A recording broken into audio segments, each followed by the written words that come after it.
James was a new engine who lived at a station at the other end of the line. He had 2 small wheels in front and 6 driving wheels behind. They weren't as big as Gordon's, and they weren't as small as Thomas's. "You're a special mixed traffic engine," the Fat Controller told him. "You'll be able to pull coaches or trucks quite easily." But trucks are not easy things to manage, and on his first day they had pushed him down a hill into a field. He had been ill after the accident, but now he had new brakes and a shining coat of red paint. "The red paint will cheer you up after your accident," said the Fat Controller kindly. "You are to pull coaches today, and Edward shall help you." They went together to find the coaches. "Be careful with the coaches, James," said Edward. "They don't like being bumped. Trucks are silly and noisy. They need to be bumped and taught to behave. But coaches get cross and will pay you out." They took the coaches to the platform and were both coupled in front. The Fat Controller, the station master, and some little boys all came to admire James's shining rods and red paint. James was pleased. "I am really a splendid engine," he thought, and suddenly let off steam. Whoosh! The Fat Controller, the station master, and the guard all jumped, and a shower of water fell on the Fat Controller's nice new top hat. Just then the whistle blew, and James thought they had better go, so they went. Go on," he puffed to Edward. Don't push," puffed Edward, for he did not like starting quickly. Don't go so fast," grumbled the coaches, but James did not listen. He wanted to run away before the Fat Controller could call him back. He didn't even want to stop at the first station. Edward tried hard to stop, but the 2 coaches in front were beyond the platform before they stopped, and they had to go back to let the passengers get out. Lots of people came to look at James, and as no one seemed to know about the Fat Controller's top hat, James felt happier. Presently they came to the junction where Thomas was waiting with his 2 coaches. "Hello, James," said Thomas kindly. "Feeling better? That's right. Ah, that's my guard's whistle. I must go. Sorry I can't stop. I don't know what the Fat Controller would do without me to run this branch line." And he puffed off importantly with his 2 coaches into a tunnel. Leaving the junction, they passed the field where James had had his accident. The fence was mended, and the cows were back again. James whistled, but they paid no attention. They clattered through Edward's station yard and started to climb the hill beyond. "It's ever so steep, puffed James. I've done it before, puffed Edward. "It's steep, but we'll do it. The 2 engines puffed together as they pulled the train up the long hill. They both rested at the next station. Edward told James how Gordon had stuck on the hill, and he had to push him up. James laughed so much that he got hiccoughs, and surprised an old lady in a black bonnet. She dropped all her parcels, and 3 porters, the station master, and the guard had to run after her picking them up. James was quiet in the shed that night. He had enjoyed his day, but he was a little afraid of what the Fat Controller would say about the top hat.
Next morning, the Fat Controller spoke severely to James. "If you can't behave, I shall take away your red coat and have you painted blue." James did not like that at all, and he was very rough with the coaches as he brought them to the platform. Come along," he called rudely. All in good time, the coaches grumbled. "Don't talk, come on," answered James, and with the coaches squealing and grumbling after him, he snorted into the station. James was cross that morning. The Fat Controller had spoken to him. The coaches had dawdled, and worst of all, he had to fetch his own coaches. "Gordon never does," thought James, "and he's only painted blue. A splendid red engine like me should never have to fetch his own coaches." And he puffed and snorted round to the front of the train, and backed onto it with a rude bump. "Oh," groaned the coaches, "that was too bad." To make James even more cross, he then had to take the coaches to a different platform, where no one came near him as he stood there. The Fat Controller was in his office, the station master was at the other end of the train with the guard, and even the little boys stood a long way off. James felt lonely. "I'll show them," he said to himself. "They think Gordon is the only engine who can pull coaches." And as soon as the guard's whistle blew, he started off with a tremendous jerk. Come on, he puffed, and the coaches, squeaking and groaning in protest, clattered over the points onto the open line. Hurry, puffed James. You're going too fast, said the coaches. And indeed they were going so fast that they swayed from side to side. James laughed and tried to go faster, but the coaches wouldn't let him. We're going to stop, they said, and James found himself going slower and slower. What's the matter? James asked his driver. The brakes are hard on. Leak in the pipe, most likely. You've banged the coaches enough to make a leak in anything. The guard, the driver, got down and looked at the brake pipes all along the train. At last, they found a hole where rough treatment had made a joint work loose. How shall we mend it? Said the guard. James's driver thought for a moment. We'll do it with newspapers and a leather bootlace. Well, where is the bootlace coming from? Asked the guard. We haven't one. Ask the passengers, said the driver. So the guard made everyone get out. Has anybody got a leather bootlace? He asked. They all said no, except one man in a boiler hat, whose name was Jeremiah Jobling, who tried to hide his feet. You have a leather bootlace there, I see, sir, said the guard. Please give it to me. I won't, said Jeremiah Jobling. Then, said the guard sternly, I'm afraid this train will just stop where it is. Then the passengers all told the guard, the driver, and the fireman what a bad railway it was. But the guard climbed into his van, and the driver and fireman made James let off steam. So they all told Jeremiah Jobling he was a bad man instead. At last he gave them his laces, the driver tied a pad of newspaper tightly round the hole, and James was able to pull the train. But he was a sadder and wiser James, and took care never to bump coaches again.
James did not see the Fat Controller for several days.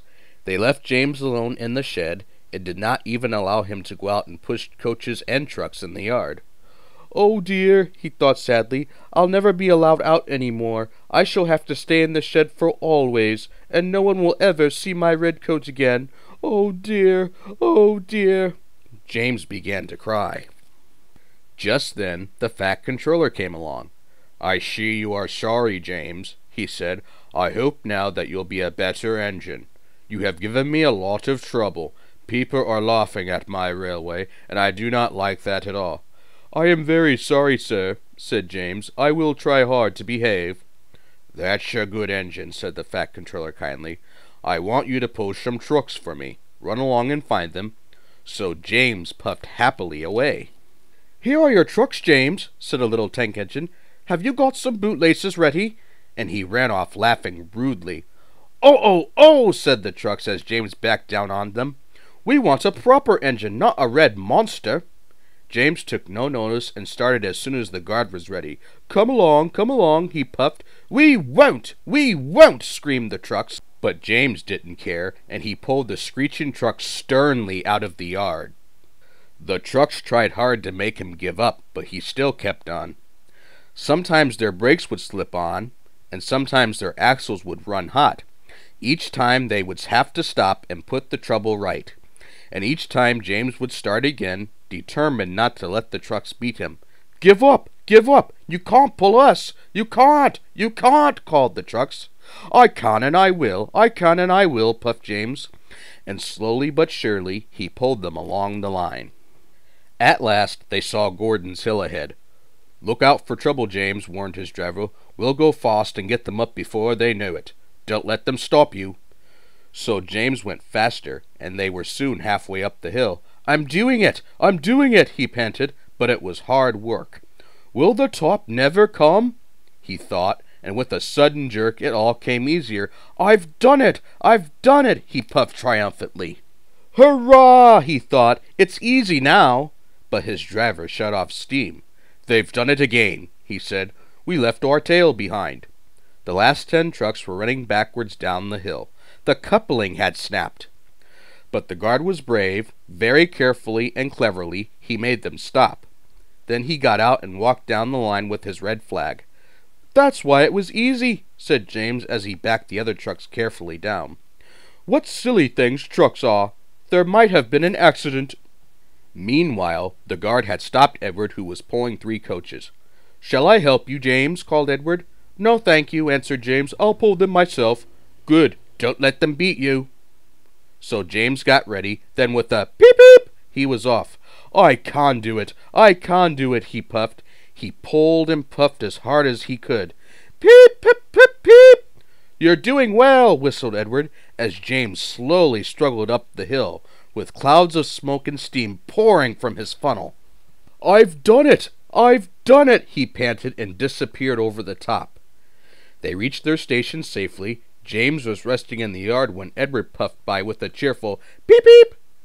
Then walking towards him across the rails, James saw the Fat Controller. Oh dear, what will he say? He asked himself sadly. But the Fat Controller was smiling.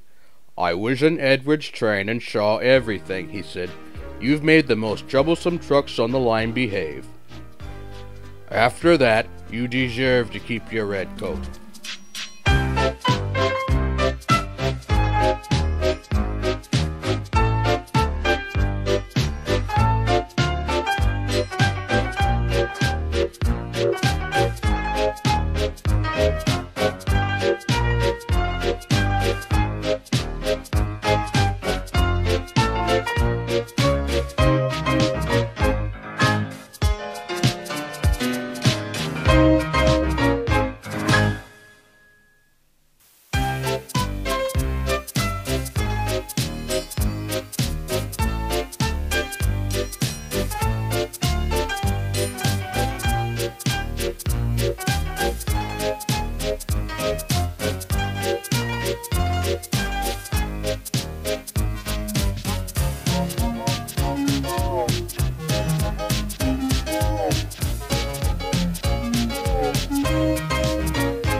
Sometimes Gordon and Henry slept in James's shed, and they would talk of nothing but bootlaces. James would talk about engines who got shut up in tunnels and stuck on hills, but they wouldn't listen and went on talking and laughing. "You talk too much, little James," Gordon would say. "A fine, strong engine like me has something to talk about. I'm the only engine who can pull the express. When I'm not there, they need two engines. Think of that." "I've pulled expresses for years, and have never once lost my way. I seem to know the right line by instinct," said Gordon proudly. Every wise engine knows, of course, that the signalman works the points to make the engines run on the right lines. But Gordon was so proud that he had forgotten. "Wake up, James," he said next morning. "It's nearly time for the express. What are you doing? Odd jobs? Ah, well, we all have to begin somewhere, don't we? Run along now and get my coaches. Don't be late now." James went to get Gordon's coaches. They were now all shining with lovely new paint. He was careful not to bump them, and they followed him smoothly into the station singing happily, "We're going away, we're going away." "I wish I was going with you," said James. "I should love to pull the express and go flying along the line."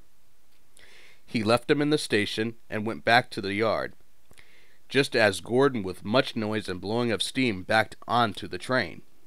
The fat controller was on the train with other important people, and as soon as they heard the guard's whistle, Gordon started. Look at me now," he puffed, and the coaches glided after him out of the station. "Poop, poop, poop, poop, poop. Goodbye, little James. See you tomorrow." James watched the train disappear round a curve, and then went back to work. He pushed some trucks into their proper sidings, and went to fetch the coaches for another train. He brought the coaches to the platform, and was just being uncoupled when he heard a mournful, quiet "shh, shh, shh," and there was Gordon, trying to sidle into the station without being noticed. "Hello, Gordon. Is it tomorrow?" asked James. Gordon didn't answer. He just let off steam feebly. "Did you lose your way, Gordon?" "No, it was lost for me," he answered crossly. "I was switched off the main line onto the loop. I had to go all round and back again." "Perhaps it was instinct," said James brightly. Meanwhile, all the passengers hurried to the booking office. "We want our money back," they shouted. Everyone was making a noise, but the fat controller climbed on a trolley and blew the guard's whistle so loudly that they all stopped to look at him. Then he promised them a new train at once. "Gordon can't do it," he said. "Will you pull it for us, James?" "Yes, sir. I'll try." So James was coupled on, and everyone got in again. "Do your best, James," said the fat controller kindly. Just then the whistle blew, and he had to run to get in. Come along, puffed James. "You're pulling us well, sang the coaches. "Hurry, hurry, hurry," puffed James. Stations and bridges flashed by. The passengers leaned out of the windows and cheered, and they soon reached the terminus. Everyone said "thank you" to James. "Well, John," said the fat controller, "would you like to pull the express sometimes?" "Yes, please," answered James happily. Next day, when James came by, Gordon was pushing trucks in the yard. "I like some quiet work for a change," he said. "I'm teaching these trucks manners. You did well with those coaches, I hear. Good, we'll show them." And he gave his trucks a bump, making them cry, "Oh, oh, oh, oh, oh!" James and Gordon are now good friends. James sometimes takes the express to give Gordon a rest. Gordon never talks about bootlaces, and they are both quite agreed on the subject of trucks.